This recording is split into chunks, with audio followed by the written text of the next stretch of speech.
sedang bergerak di sebuah pelayanan untuk di bidang kesehatan. Tapi banyak cerita sebelum saya mulai di pelayanan ini, banyak hal yang itu membentuk, memproses, dan akhirnya menjadikan saya sampai hari ini.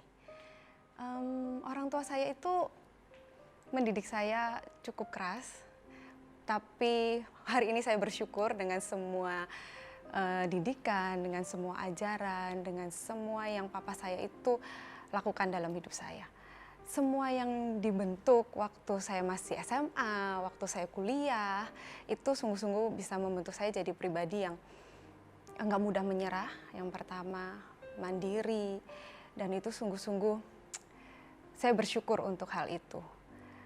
Sekarang papa saya udah di surga, tapi saya benar-benar percaya itu satu benih, ya benih fighting, benih yang nggak pernah nyerah, itu yang sebenarnya papa saya itu tanamkan dalam hidup saya. Bayangkan waktu saya mulai belajar nyetir, itu saya bukan cuma oke, belajar nyetir yang penting mobil bisa jalan, enggak.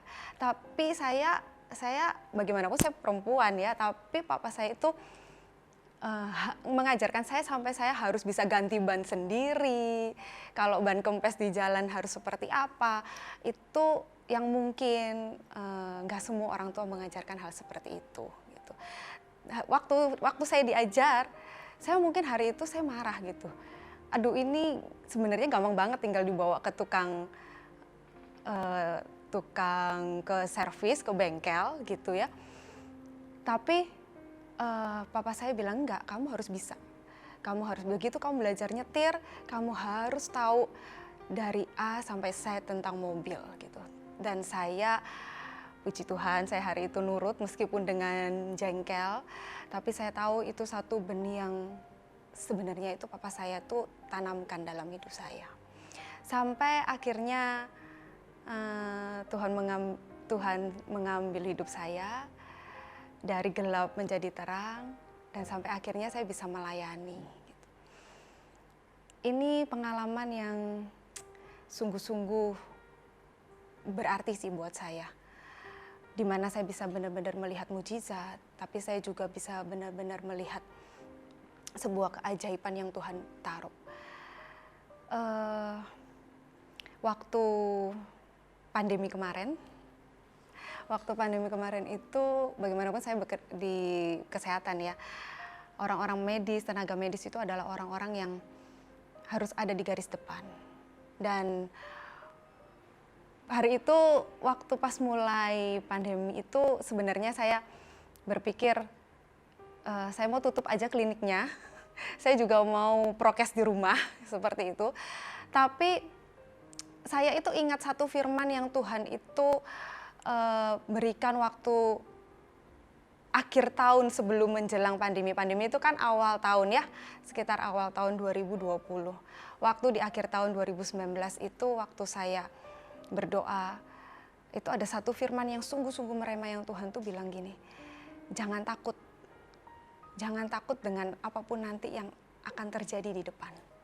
Karena aku gak pernah memberikan kepadamu roh ketakutan, tetapi aku akan memberikan kepadamu roh yang damai sejahtera. Seperti itu. Jadi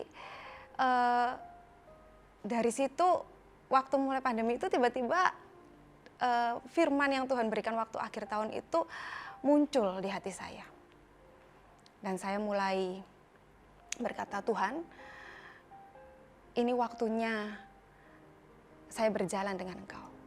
Saya gak mau cuma sekedar melayani tanpa aku mengalami Engkau lebih lagi, Tuhan. Aku mau melayani Engkau, tapi aku juga mau mengenal Engkau lebih lagi. Mengenal pribadimu lebih lagi. Pribadi Tuhan itu sangat banyak sekali gitu ya. Dan suatu kebanggaan kalau kita itu bisa mengenal setiap pribadi Tuhan dalam hidup kita. Dan begitu saya mulai berkata seperti itu, saya mulai kumpulkan tim saya mulai bilang, saya putuskan untuk kita tetap membuka klinik, kita menerima setiap pasien dengan apapun kondisi mereka, waktu mereka datang kita akan terima dan kita akan rawat, kita akan obati sungguh-sungguh, dan saya percaya bukan kita yang menyembuhkan, tetapi itu adalah Tuhan yang menyembuhkan. Dan waktu itu Tuhan tuh di hati saya tuh berkata seperti ini, jangan pernah engkau berhenti untuk mengambil resiko. Setiap orang itu harus berani mengambil resiko, apapun nanti yang di depan yang terjadi. Tapi waktu kita bersama dengan Tuhan saat kita mengambil sebuah resiko itu, kita percaya bahwa Tuhan itulah yang akan menyertai, yang akan memperlengkapi, yang akan sungguh-sungguh membuat iman itu timbul, membuat yang namanya sebuah semangat itu tiba-tiba timbul, dan iman percaya itu tiba-tiba itu muncul dari hidup kita.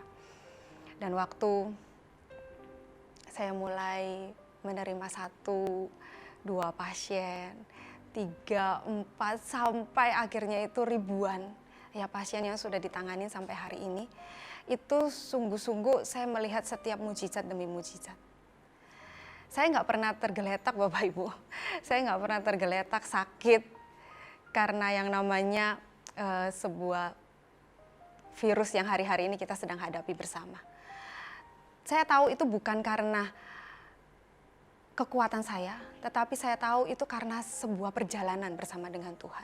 Karena itu sebuah perjalanan iman bersama dengan Tuhan, yang berkata bahwa Tuhan, aku percaya, aku nggak akan seperti firman-Nya yang berkata gini ya, siapa yang menyayangkan nyawanya akan kehilangan nyawanya. Tetapi siapa yang mau memberikan nyawanya dan mengasihi setiap saudara-saudaranya seperti dirinya sendiri, dia nggak akan pernah kehilangan nyawanya. Gitu. Hari itu sungguh-sungguh saya alami gimana waktu itu ada satu oma-oma, ya. Ini bukan cerita yang sepertinya oma ini sembuh, tidak. Oma ini akhirnya memang pulang ke surga. Tapi ini sebuah cerita yang saya nggak pernah lupa.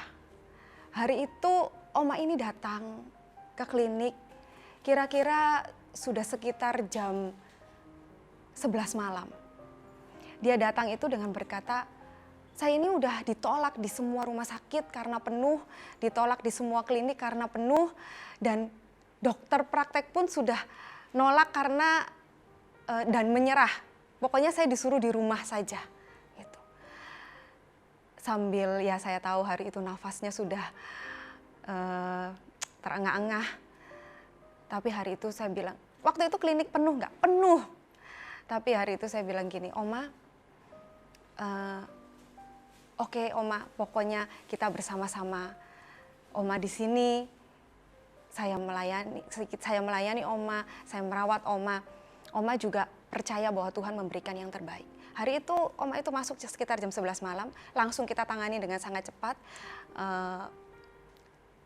Dan saya melihat itu Oma sungguh-sungguh punya semangat yang pantang menyerah. Selain kita mengobati, kita juga mendoakan, kita ngajak semua yang ada di sana untuk menyembah Tuhan. Karena kita sangat-sangat percaya bahwa Tuhanlah dokter di atas dokter.